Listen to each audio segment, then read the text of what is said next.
Good evening, नमस्ते आप सभी को। कैसे हैं आप सभी? आज मैं पुनः संज्ञानात्मक विकास का सिद्धांत लेके आया हूं और इसका जो तो कुछ पार्ट बचा गया था हमारा, जो हम कल पूरा नहीं करा पाए थे। जैसे कि मैंने कल इन सारी अवस्थाओं के बारे में क्लियर कराया था, सिद्धांत के बारे में क्लियर कराया था, जीन पियाजे के बारे में क्लियर कराया था। आज जो हम पढ़ने वाले हैं, यह जो उनकी 4 अवस्थाएं थीं संज्ञानात्मक विकास की, जो जीन पियाजे ने दी थी, इनकी विशेषताएं बच गई थी। तो आज हम सारी विशेषताओं के बारे में डिस्कस करने वाले हैं और यहाँ से बहुत ज़्यादा क्वेश्चन बनते हैं। यानी कि संज्ञानात्मक विकास के सिद्धांत का मेन पार्ट जो है वो यही है। यानी कि आपसे पूछा जाएगा कि कौन सी, जैसे उसने कहा कि बच्चे जो हैं वो तार्किक क्रियाएं किस अवस्था में करने लगते हैं। यानी कि जीन पियाजे के अनुसार बच्चा तार्किक क्रियाएं किस अवस्था में करने लगता है। तो आपको ये बताने के लिए आपको बताना पड़ेगा कि वो 4 ऑप्शन में से मूर्त संक्रियात्मक अवस्था में बच्चा तार्किक क्रियाएं करने लगता है। तो इस प्रकार से ये सारी हमने जो विशेषताएं यहाँ लिखी हुई हैं, इन सारी विशेषताओं के बारे में डिस्कस करने जा रहे हैं और इस वीडियो को लास्ट तक देखिएगा। इसके पहले जो मैंने करा दिया है, इससे पहले का जो पार्ट है, शुरुआती पार्ट है संज्ञानात्मक विकास के सिद्धांत का, उसका लिंक मैं डिस्क्रिप्शन में दे दूंगा और बाकी जो सिद्धांत है उनका भी लिंक मैं डिस्क्रिप्शन में दे दूंगा। तो डिस्क्रिप्शन बॉक्स खोल के आप देखिएगा तो वहां पर आपको सारी लिंक्स उपलब्ध हो जाएंगे और वहां से जाके आप इसके पुराने वीडियो आप देख सकते हैं। और इसको आज स्टार्ट करते हैं यहाँ से। तो आप लोग वैसे पढ़ाई तो अच्छी कर रहे होंगे, लेकिन क्या है कि लॉकडाउन की वजह से किसी की पढ़ाई स्लो हो गई होगी, लेकिन पेपर हर हाल में होगा। तो आप लोग अपनी पढ़ाई को जारी रखें। अब देखिए, संज्ञानात्मक विकास के सिद्धांत में मैंने इसके बारे में डिस्कस पहले वाले पार्ट में कर दिया है। ये जो पहली अवस्था थी संवेदी पेशी अवस्था जो 0 से 2 वर्ष तक चलती है, इसके बारे में मैं डिस्कस कर चुका हूं। लिंक आपका डिस्क्रिप्शन में है, वहां से आप देख लीजिएगा इसको, ठीक है। दूसरी वाली अवस्था की विशेषताओं के बारे में डिस्कस करना था, फिर भी मैं इसके बारे में बता दे रहा हूं कि जो मैंने पहली वाली अवस्था के बारे में बताया था कि जैसे बच्चा जो इस अवस्था में की विशेषताएं क्या थी, अपरिचित को देख के डर जाता है, बाह्य जगत के प्रति अनभिज्ञ होता है, अत्यधिक उत्तेजित होता है बच्चा इस अवस्था में। तो ऐसी हमने इसकी विशेषताएं आपकी करवा दी थी। अब मैं इसकी इन दूसरी वाली अवस्था की विशेषताओं के बारे में डिस्कस करें तो देखना बच्चों, इसको ये दूसरी वाली अवस्था जो है पूर्व प्रौढ़ संक्रियात्मक अवस्था, ये चलती है आपकी 2 से 7 वर्ष तक। 2 से 7 वर्ष में जो बालक का संज्ञानात्मक विकास होता है वह कौन कौन सी क्रियाएं करने लगता है, वो सारी लिखी हुई हैं। तो पहली क्रिया आत्म केंद्रित हो जाता है। आत्म मतलब क्या होगा? स्वयं पर केंद्रित हो जाता है। यानी कि इस अवस्था में 2 से 7 वर्ष तक के बालक ये सोचते हैं कि जो कुछ है वो सब मेरा है, जो मैं करूं वो ही मेरा है। मतलब जो कुछ करना चाहता है वो अपने लिए करना चाहता है, जो कुछ है वो मेरे लिए क्यों नहीं है। यानी कि टोटल बच्चा जो केंद्रित रहता है वो स्वयं पर केंद्रित रहता है, दूसरों के बारे में ज्यादा कुछ नहीं सोचता है। यहाँ तो ये होता आत्म केंद्रिता। तो क्वेश्चन आएगा कि आत्म केंद्रिता का गुण किस अवस्था की विशेषता है? तो आपको लगाना पड़ेगा पूर्व प्रौढ़ संक्रियात्मक अवस्था की विशेषता है। छोटे छोटे कार्य करने में वो आपकी मदद करने लगता है। जैसे माँ ने बोला गिलास लेके आओ, लोटा लेके आओ, पानी लेके आओ, ऐसे छोटे छोटे कार्य। जाओ पिताजी को बुला के लाओ, दुकान से सब्जी लेके आओ, दुकान से चाय पत्ती लेके आओ, शक्कर लेके आओ, तो ये सब सारी चीजें, बिस्किट लेके आओ, तो ये छोटे छोटे कार्य करने में वो आपकी मदद करने लगता है। तीसरी विशेषता है क्रम। क्रम का मतलब यह है छोटा, उससे बड़ा, उससे बड़ा। ऐसे जो क्रम होते हैं, वस्तुओं को क्रम से सजोना सीख जाता है, वो क्रम से लगाना सीख जाता है, क्रम से रखना सीख जाता है, क्रम के बारे में जानना लगता है कौन छोटा है कौन बड़ा है। जैसे मैंने कहा 5 रुपये जो हैं, 10 रुपये जो हैं, 20 रुपये का नोट है और 100 रुपये का नोट है, 50 रुपये। इन सारों के क्रम, इन सभी के क्रम, जितने भी नोट आपने दिए होने, इन सभी के क्रम को वो क्रम से लगा देगा कि ये छोटा है तो उससे बड़ा कौन सा है, क्रम बता देगा, उससे बड़ा कौन सा है, उससे बड़ा कौन सा है, ये क्रम बता देगा इसका। तो क्रम जानने लगता है वो, रंग पहचानने लगता है इस उम्र में, पूर्व प्रौढ़ संक्रिया। अक्षर जानने लगता है, कौन सा अक्षर है, ये छोटा है बड़ा है, ऐसे सारे अक्षर जानने लगता है, क्योंकि यहाँ एडमिशन हो चुका है बच्चे का, ठीक है। और गिनती भी जानने लगता है, यानी कि ये कितने लिखे हैं 5, ये कितने हैं 10, ऐसी गिनतियाँ भी जानने लगता है। तो क्रम, रंग, अक्षर और गिनती के बारे में उससे क्या हो जाती है, पहचान हो जाती है।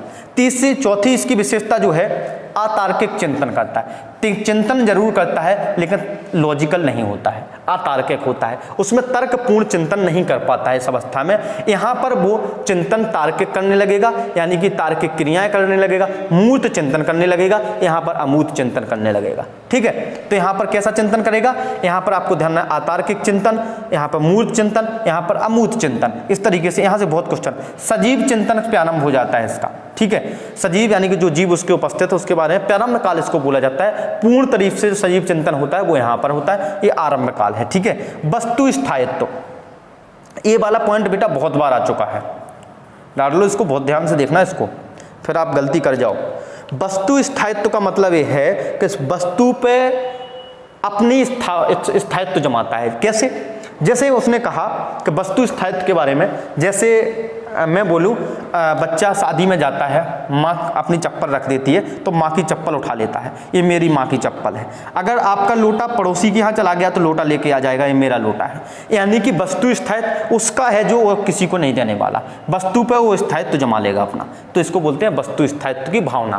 तो इसके अंदर जो होती है वस्तु स्थायित्व की भावना हो जाती है। ये वाला पॉइंट भी बहुत ज़्यादा इंपॉर्टेंट है और ये समझ में भी कम आता है। अनुत्क्रमणशीलता, अनुत्क्रमणशीलता का मतलब ये होता है कि क्रम तो जानता है वो, जैसे आप जो बताओगे क्रम के बारे में तो क्रम तो जानेगा। क्रम का मतलब ये है कि आपने पहले छोटा पढ़ाया, फिर छोटा के बाद उसको दो शब्द जोड़ने पढ़ाए, ऐसा जो है उसका विकास होगा। फिर बड़ा शब्द पढ़ाया, फिर वाक्य बनाने सिखाए, इस तरीके से सीख जाएगा, मतलब छोटे से बड़े की ओर सीख जाएगा इस वाली अवस्था में।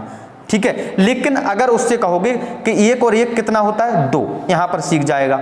लेकिन आप उससे 2 में से 1 गया कितना हुआ, वो पलट के जवाब देना नहीं सीख पाएगा। मतलब एक छोटे से बड़े की ओर तो सीखेगा, लेकिन पलट वाली वाला गुण, जो पलट वाली वाला गुण है कैसे आ गया, उसका अपोजिट कैसे हो गया, ये चीज़ें उसके अंदर नहीं होंगी। जो आप उसे बताते जाएंगे वो उसे ग्रहण करता जाएगा, उसके क्रॉस क्वेश्चन करना भी नहीं सीख पाएगा। वही उसी को कहते हैं अनुत्क्रमणशीलता। ये आप सिंपल सा तरीका याद रखिए, छोटे से बड़े की ओर जाता है, मतलब यहाँ से छोटे छोटे चीज़ों को सीख कर एक बड़ा ज्ञान हासिल करने की कोशिश करता है, वो है अनुत्क्रमणशीलता। ठीक है, और यहाँ पर मैंने लिख दिया उत्क्रमणशीलता, यहाँ पर बड़ी चीज़ों से छोटी चीज़ों की ओर भी आ सकता है, यह है उत्क्रमणशीलता।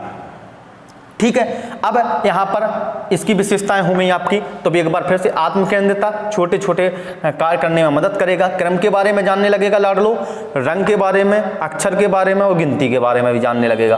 अतार्किक चिंतन करेगा, सजीव चिंतन करेगा, वस्तु स्थायित्व इंपॉर्टेंट है और अनुत्क्रमणशीलता भी बहुत ज़्यादा इंपॉर्टेंट। ये 3 पॉइंट बहुत ज़्यादा इंपॉर्टेंट, 1, 2 और 3। ठीक है, ये बहुत ज़्यादा इंपॉर्टेंट है, तो आप याद रखना। अब इसके बारे में डिस्कस करते हैं, मूर्त संक्रियात्मक चिंतन।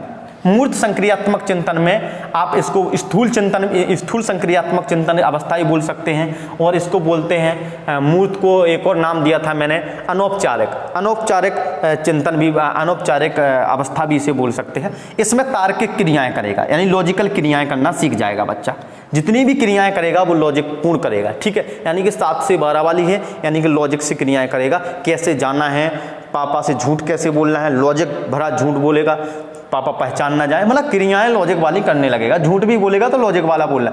मूर्त चिंतन करेगा, यानी कि उसके सामने जो चीजें उपस्थित हैं यहाँ पर सिर्फ उसी का चिंतन कर पाएगा। उसके सामने देखो 12 साल तक बच्चा जो है वो आप यानी कि 5-6 क्लास होता है, यहाँ से मूर्त चिंतन शुरू हो जाता है, मूर्त चिंतन चरम सीमा पर पहुंच जाता है, यानी कि वो जो चीजें उसके सामने उपस्थित हैं केवल उसी के बारे में चिंतन करेगा। ठीक है, तुलना करना सीख जाएगा, कौन छोटा है कौन बड़ा है, इसमें अंतर क्या है, ऐसी तुलनाएं करना सीख जाएगा।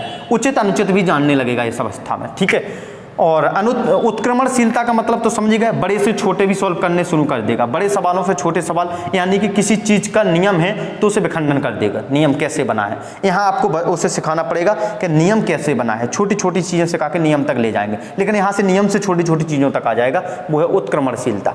ठीक है, तो उत्क्रमणशीलता जस्ट इसका अपोजिट, अनुत्क्रमणशीलता छोटे से बड़े की ओर, उत्क्रमणशीलता पलट वाला गुण भी आ जाए कि पलट के भी उसका आंसर क्वेश्चन करने लगे। ठीक है, दिन तारीख वर्ष के बारे में भली भांति से परिचित हो जाता है। ये थी मूर्त संक्रियात्मक अवस्था की विशेषताएं, सबकी सब बहुत ज्यादा इंपॉर्टेंट है, तो लाडलो इसे रख लेना। ठीक है, अमूर्त संक्रियात्मक अवस्था, अमूर्त चिंतन परिकल्पनात्मक चिंतन, ये दोनों पॉइंट इंपोर्टेंट हैं। अमूर्त चिंतन हो जाएगा इसमें शुरू, जो चीज़ आपके सामने उपस्थित भी नहीं है उसके बारे में भी सोच सकता है। जैसे शेर, बच्चे को नहीं, शेर का चित्र दिखा दिया जाता है, शेर उसके सामने है नहीं है, लेकिन शेर के बारे में अगर उसे कहाँ बताया जाता है तो वो समझ जाता है कि शेर कैसा होता है, खूंखार होता है, जंगल का राजा होता है।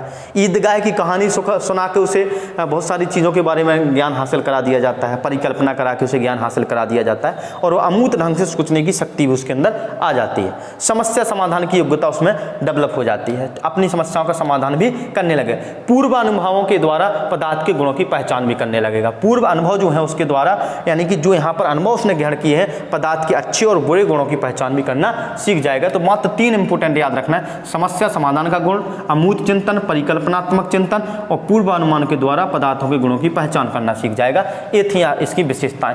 तो लाडलो इस वीडियो को 2 बार देखना, 3 बार देखना, जितनी बार हो सके उतनी बार देखना, बहुत ज़्यादा इंपॉर्टेंट है। यहाँ से बहुत सारे क्वेश्चन पूछे जाते हैं, और मैं तो ये कह रहा हूँ कि संज्ञानात्मक विकास के सिद्धांत में पहला क्वेश्चन ये बनना है कि संज्ञानात्मक विकास का सिद्धांत दिया किसने है।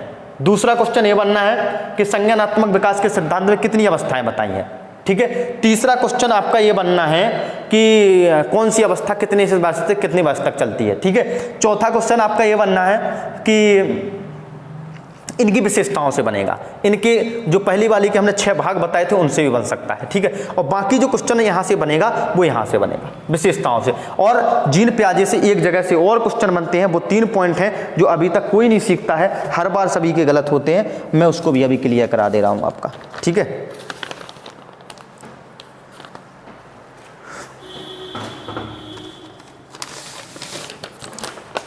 तो ला लो, इसको मैं क्लियर कर रहा हूँ। अब इसके जीन प्याजे ने 3 शब्दों के बारे में, 3 शब्द जो लिए हैं बहुत इंपोर्टेंट हैं, उन शब्दों के बारे में बहुत ज़्यादा पूछा जाता है, जैसे स्कीमा, समायोजन, ऐसे शब्द जो उन्होंने प्रयोग किए हैं इस पूरे सिद्धांत में, उन शब्दों को बहुत पूछा जाता है। पहला शब्द स्कीमा, ये तो आप लोगों ने भी कई बार देखा होगा स्कीमा के बारे में, पिछली बार भी एग्जाम में आया था। स्कीमा क्या है, ये वाला शब्द, एक पहला शब्द है स्कीमा। अब लाडलो ये क्वेश्चन आपका कई बार पूछा जा चुका है कि स्कीमा है क्या, तो हम आपको बता दें कि स्कीमा, जैसे वर्ग 2 में भी पूछा गया था कि स्कीमा क्या है, ऐसे टेट यूपी टेट में भी पूछा जाता है। तो हम ये कह सकते हैं कि जो हमारा स्कीमा है वो मस्तिष्क में जो हमारी सूचनाएं एकत्रित हो जाती हैं, घटनाएं एकत्रित हो जाती हैं, उस सूचनाओं और घटनाओं का एकत्रित ढांचा जो है वो क्या है, स्कीमा है, ठीक है ना। तो हमारे दिमाग में निर्मित सूचनाएं और अनुभवों, ध्यान से सुनना इस चीज को, मस्तिष्क में संचित सूचनाएं एवं अनुभवों का ढांचा होता है। मस्तिष्क में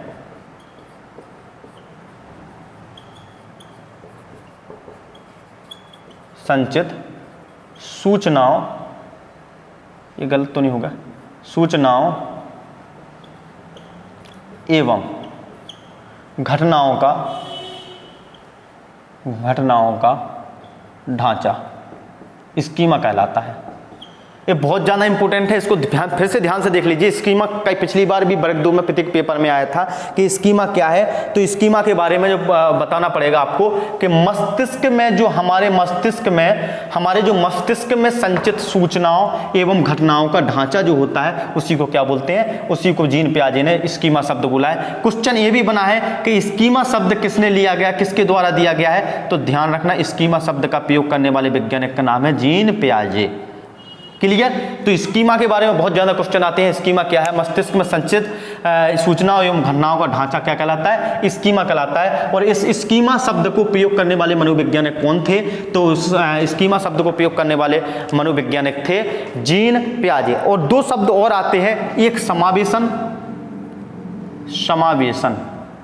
इन्होंने 2 शब्द और लिए हैं, समावेशन और समायोजन।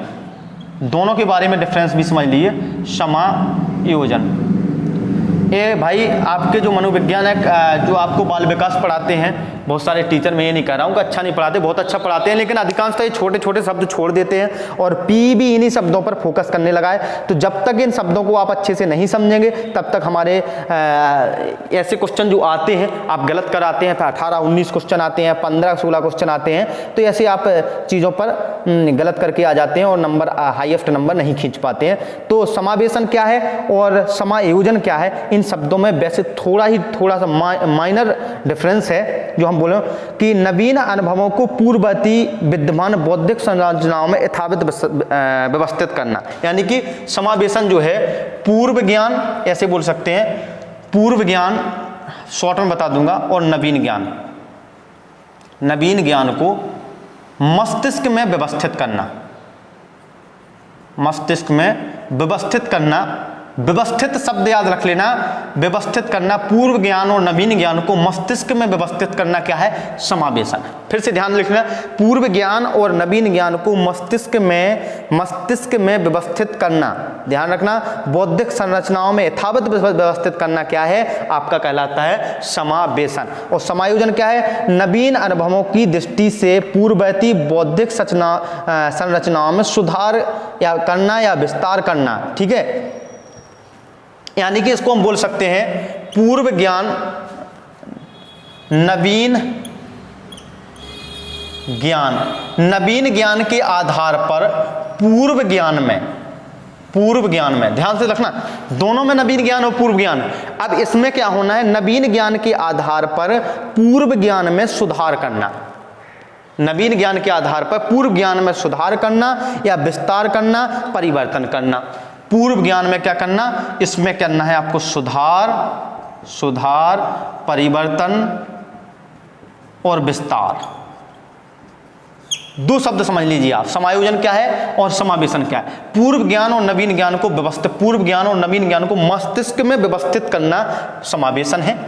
व्यवस्थित शब्द याद रखना, दोनों को इकट्ठा करके कैसे व्यवस्थित करना है वो समावेशन है। और समायोजन क्या है, समायोजन क्या है, नवीन ज्ञान, जो आप नया ज्ञान सीख रहे हो, वो आपके पुराने ज्ञान में जो त्रुटि है उस त्रुटि को सुधारना, परिवर्तित करना और उसका विस्तार करना क्या है, समायोजन है।